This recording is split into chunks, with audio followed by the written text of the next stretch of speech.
In this video, I'm going to give you 4 ways to deal with highly judgmental and critical people. No matter if they're family members or friends, it does not matter. I'm going to give you 4 ways to deal with them, so make sure you watch until the end. Hey ladies, and welcome back to the Single Mother's Life. If you're new here, welcome. And if you have been rocking with me for a while, thank you so very much. My name is Latasha. I am on this single mother journey like many of you have been for 6 years at the time of this video. And I'm on a mission to promote wellness in body, mind, and spirit to single mothers all over the world. So if this video brings you value, please share it with another single mother. Be sure to subscribe. Be sure to comment. I really want the video to reach more single mothers, but I cannot do that without you all. Okay, enough of that. So we'll get right into this video. 4 ways to deal with highly critical and judgmental people. We all have these people in our lives. And especially as single mothers, I guess people tend to think that we don't know how to handle our own lives. They tend to think that we don't know which route we want to take with our lives. They tend to think that we need a mama or a daddy, you know, to always tell us what to do, which way to go. Now, there are 2 types of people. One, you have your judgmental and critical person, and this person is always negative. They always have their opinion about something that's going on in your life. If you say you want to go left, they're like, no, you should not do that. I think you should go right. Or why would you do that? Or you're a single mom. You have so and so many kids. Why wouldn't you take the job? Why would you relocate all the way to this state when you have everything you need here? Why? You know, they don't value your opinions. They don't value your goals, your dreams, and your visions. It's always something negative that is thrown at you after you tell them something that you want to do. That's the first type of judgmental and critical person. The second type of person is your wise counsel. Now, many times, a lot of times, we think as humans, not only as single moms, but we think that we know it all. We think that we have it figured out. But the Bible is really clear about this. There are so many scriptures in Proverbs that tells us that we need wise counsel. We need advice.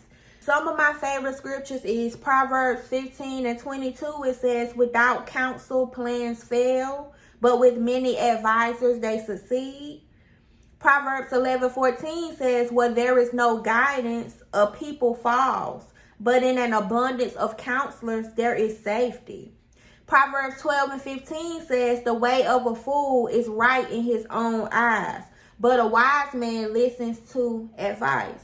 So God is clearly speaking and telling us that, hey, you're not going to be able to get everything right on your own. There is sometimes where you will need wise counsel. There is sometimes where you will need advice. Now, your wise counsel, they are going to respect your opinions. They're going to respect your goals and your dreams. And they're going to give you their take on it in a positive way.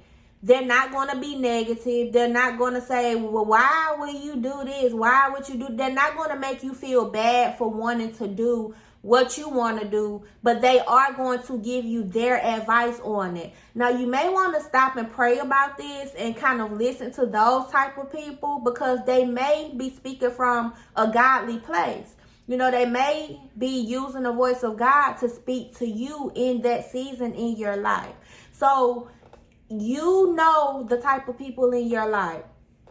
You have to pray about whether they are your wise counsel or whether they're just being highly judgmental and critical. So that's first part. You have to know which is which before we figure out how to deal with the highly critical and judgmental people. So now you know who your wise counsel is. Your wise counsel is over here. Those are the people who you want to kind of listen to and pray about what they say. And then you have your highly judgmental and critical people over here. And I'm about to give you 4 ways to deal with those people. The first way is you want to make sure that you set boundaries.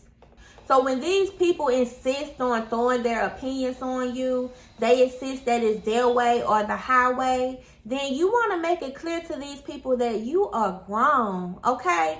I am grown. I am handling this house by myself. I am raising these kids by myself. So I let them know that you got this, okay?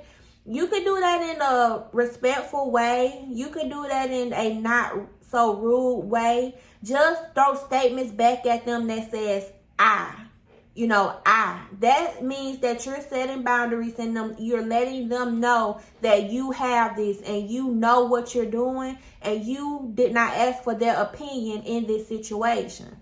So, for example, let's say you're talking to that judgmental and very highly critical family member, right? And you say, okay, I think I'm going to send my children to this particular school next year because I don't like their current school. And she says, well, why would you do that? This school has A, B, C, D, E, but that school is way over there and it has X, Y, Z.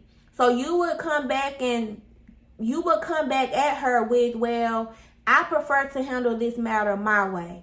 And that way you let her know, like, hey, I got this. Again, I got this. And that's setting the boundaries that you are done with this conversation. You have already figured it out. You've already made your mind up. You're grown. You're raising your kids the way you want to raise your kids. So set those boundaries with those highly critical family members and friends. What these boundaries also does is it lets them know that you are exercising your right as an adult. And if they insist on grilling you, then you can always avoid getting defensive. You don't have to justify anything. Just calmly let them know that you have it taken care of and you're going to handle the matter your way. The second way to dealing with these highly critical and judgmental people is to simply say, okay, thank you, and change the subject. So let's go back to the example of you wanting to send your kids to another school and you got that family member or that friend who kind of make you feel bad for wanting to change schools and send your kids to a better school. So when they give you your opinion, well, I don't think you should do that. You should keep them here. That's way over there. And all types of sorts. Then you simply say, okay, thank you. I appreciate your opinion, and change the subject. And that lets that person know that you are done talking about it. You have your mind made up and you're going to do what you said you was going to do because you know what's best for your kids. Ways you can have that conversation is once they give you their opinion, you can simply say, okay, well, I'm happy with the way I'm handling this matter, but thank you. Or I've already done my research and I made my mind up that my child is going to that school next year or next semester, next quarter, but thank you. Or this is how I look at this issue, but thank you. Or you know what, Auntie, I get your point. Thank you. And you can just keep it simple like that and change the subject. And when you set boundaries in this matter, those who are socially aware, they will get your point. They will get your message and likely they will back off. Now, if you have someone who impolitely consider pushing it, then these next 2 methods are for you. Third way you can handle extremely judgmental and critical people is you can simply change the topic. You don't have to do any of that other stuff. Thank you. I'ma handle it my way. Just simply change the topic. Now, because you got those judgmental people who are stubborn. They're stubborn and it does not matter what you say. They're going to keep pushing the issue.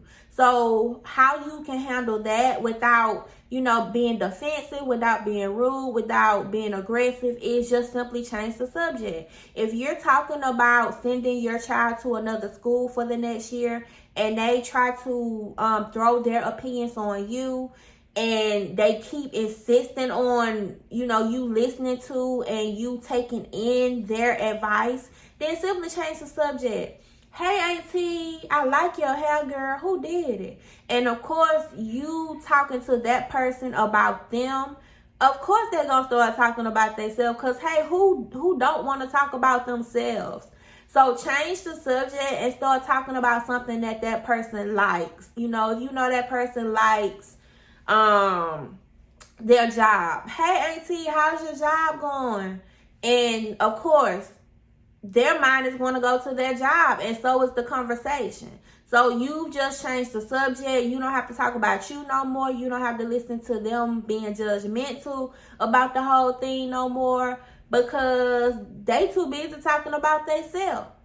Now, if you're like at a family event or a family function or something, I've done this before, but when that judgmental or critical person come around and you want to change the subject, you can simply ask someone else a question. Like if there's a group of y'all, ask somebody else a question, and then everybody's going to get to talking about, what you just asked that other person, and that'll actually change the conversation from you to that other person as well. The fifth and final way to deal with the highly judgmental or critical person is just simply walk away, girl. Just simply walk away. I think that sometimes we put other people's needs and boundaries before ours, but it don't help to walk. It does not hurt you to walk away, especially if that person insists on throwing their opinion and their advice on you when clearly you have told them in so many ways that you don't want to hear their advice. So many times you have told them that you got it. You don't want to hear their advice. Then simply when they start giving you advice and trying to throw their opinion on you continuously, simply walk away. Not every judgmental and critical person is worth grappling with. What we have to understand is that your time is important and your peace of mind is important. And you have to do what you have to do to fight for peace in your life. In the face of that judgmental, critical person, just simply say you have to go and find the nearest exit and go. And don't think twice about it, girl. You running towards your peace, because as single moms, we need peace. We already have so many people in our ears telling us what we can't do, telling us what we can do, telling us what we cannot become, telling us what our kids can't do, can't become. So you have to fight for your peace. If you don't want to hear it, don't listen to it. Walk away in a conversation. If you're on the phone, tell them you have to go. You got another call you got to take. You have something to do. And then after you've done all of these things, then maybe it's just time for you to keep your distance from that person. Even family members, just because someone is our family does not mean that we have to allow them to stay into our lives and make us feel like we are less than, to make us feel like we cannot exercise our own opinions as an adult. That is not the case. We are adults. We have a mind, we have a mind. We are critical thinkers as single mothers because we do this every day, all day. And that's what a lot of people don't understand. But it's up to you to put those boundaries in place and make them understand. And if they don't want to understand, then okay, then I'll talk to you when I talk to you. I'll talk to you when I talk to you. Never allow people into your life who does not respect you and value you as a person. It doesn't matter if they're family. It doesn't matter if they're a friend. It doesn't matter if they're a coworker. It doesn't matter if they're a boyfriend. It doesn't matter who they are. You have to choose to put you first. You have to develop those boundaries and standards, and you have to know what you're going to deal with and what you're not going to deal with. And if you don't want to deal with the critical and judgmental person, don't deal with that person. And yeah, I know many of you may be like, well, what if the person is, someone who's helping me, such as, my mom, my grandmother, my aunt, my sister, and they babysit for me, and they, they just do things for me. They're my support system. Well, then it's time for you to sit down and have a conversation with that person.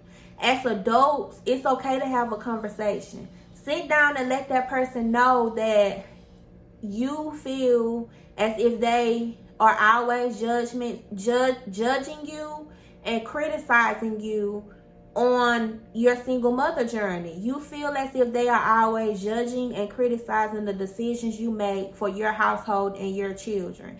And let them know that it hurts. Let them know that it makes you feel low. Be open and vulnerable with them. Now, once you have this conversation with them and you let them know how you see they're judging and criticizing, then one or two things is going to happen. Number one, you're going to get their point of view. They're going to tell you that, oh, I didn't know, I was making you feel like that. That's just how I talk. That's just how I am. I'm sorry. I'll try to stop. They're going to value your feelings, right?